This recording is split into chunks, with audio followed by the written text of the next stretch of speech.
Fallout Season 2, Episode 5, The Wrangler. Well, I'm just gonna say it. The Fallout series has finally turned in what I consider to be its best episode. I like this one so much, I'm gonna give it a...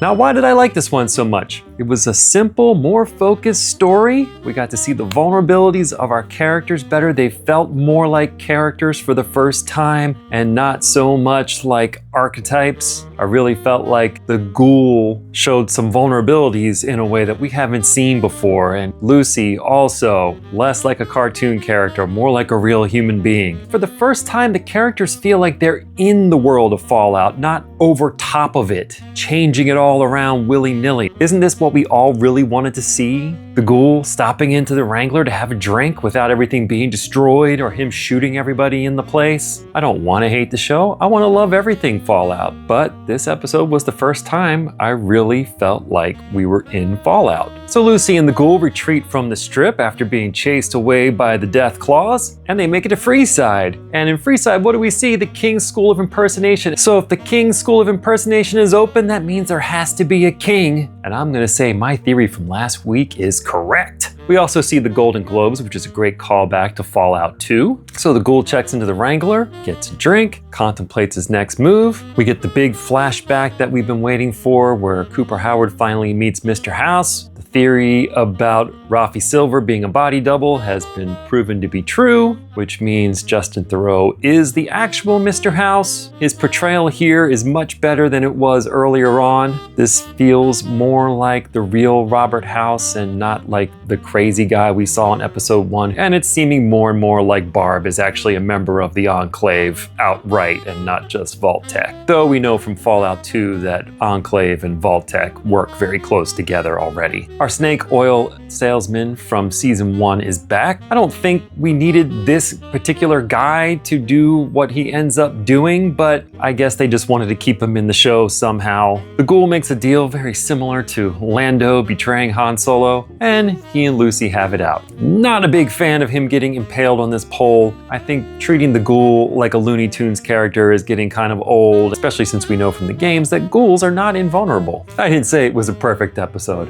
I said it was the best one so far. And finally, Norm is exploring Vault-Tec in LA with his crew. He runs into Ma June. Again, another callback from season 1 that I don't think was necessary. Makes the world seem smaller, not bigger, to keep running into the same characters over and over again. And then our bad boy Ron figures out that Norm isn't who he says he is, and he chokes him out. And no Brotherhood this week. Double thumbs up. And that's all for now. I will see you next week.